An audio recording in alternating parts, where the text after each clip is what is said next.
भोर भई भज प्रभु नाम होगा तेरा कल्याण। भज रे भज रे। आइए सुनते हैं आज की कहानी 5 पकौड़े। 6 परिवारों को एक छोटा सा गांव था। छठे परिवार में 60-65 वर्ष के बूढ़े पति पत्नी रहा करते थे।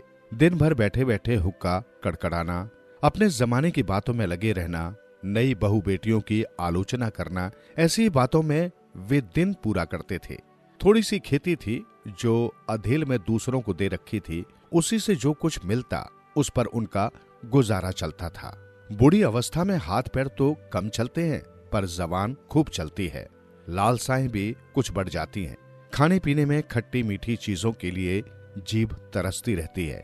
हाँ, एक बात और, बुढ़ापे में प्रेम बढ़ जाता है। कहावत भी है, बुढ़ापे का प्रेम जवानी से दूना होता है। इसलिए भगवान मैं पहले निभ जाऊं कि कामना पति पत्नी की बढ़ जाती है। जाड़ों के दिन थे, सर्दी कुछ और बढ़ चली थी। कई दिनों से पानी बरस रहा था। आज ठंड कुछ ज्यादा हो गई है। बुढ़िया बोली, लगता है अब बर्फ ही गिरेगी। बूढ़े ने हूं किया, हुक्के की एक घूंट मारी और धुआं निकालते हुए भाव मगन सा बोला, जाड़ा वर्ष का बुढ़ापा है। और फिर अपने बुढ़ापे पर ही बात चल पड़ी। अब तो जिंदगी का भरोसा ही क्या, आज मरे कल मरे, अगली फसल भी शायद ही देख सकूं। सब छूट जाएगा, केवल दिया लिया खाया पिया ही साथ जाएगा।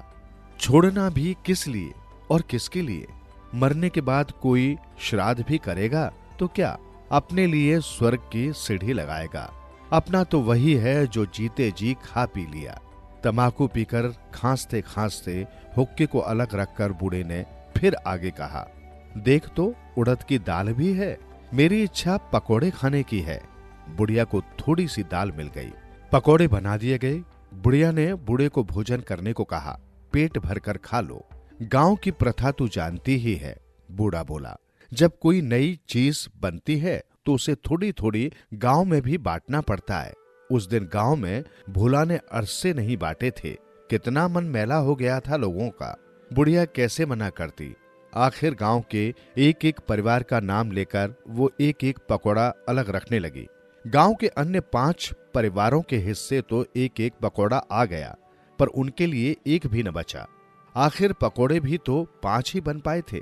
रहने दो, बुढ़िया ने कहा, आज किसी को नहीं देते, दे भी कहां से? एक एक भी बांटे तो अपने लिए नहीं बचते। किसी को दें, किसी को ना दे, ये भी ठीक नहीं। गांव में फिर कभी बांट देंगे। बूढ़े ने बुढ़िया की बात मान ली। अब वे दोनों थे।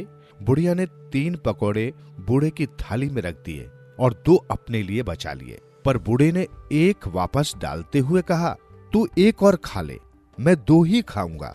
बुढ़िया ने वो पकौड़ा फिर बूढ़े की थाली में डाल दिया और बोली, तुम्हारी बड़ी इच्छा थी, एक और खा लो, मैं 2 ही खाऊंगी।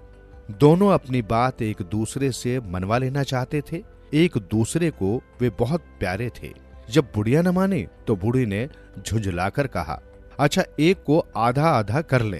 पर बुढ़िया ने मना किया, आधा नहीं खाते, उससे तकदीर आधी हो जाती है और उम्र भी कम हो जाती है। अब कोई हल न था। 3 और 2 के ही हिस्से थे और 3 खाने को कोई तैयार न था। जब 3 तू 2 मैं करते करते बहुत समय हो गया तो तय हुआ कि जो सुबह जल्दी उठेगा वो 3 पकौड़े खाएगा। पकौड़े रख दिए गए और दोनों सो गए। सुबह हुई, सूरज निकला, दिन बढ़ा, पर बुढ़िया और बूढ़े के दरवाजे बंद ही थे। दोनों में से एक भी न उठा। गांव वालों को संदेह हुआ।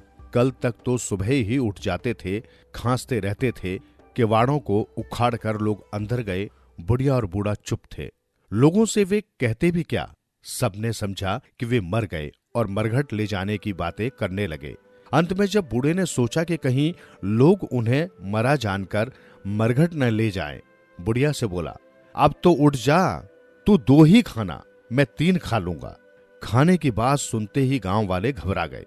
उनमें से एक बोला, भूत बन गए, न जाने रात को कब मर गए थे। मुर्दों की रखवाली न करो तो वे भूत बन जाते हैं। दूसरा बोला, तू ठीक ही कहता है, देखना कैसे कहता था, तू 2 मैं 3 खाऊंगा। हम भी तो 5 ही परिवार हैं, हमें खाने को ही वो भूत कह रहा है। बस क्या था, सब के सब भाग निकले। अब बूढ़ा और बुढ़िया भी उठ खड़े हुए। अब गांव वालों की घबराहट और भी बढ़ी। उन्हें क्या पता था कि झगड़ा 5 पकड़ों का था। जीवन सुधरेगा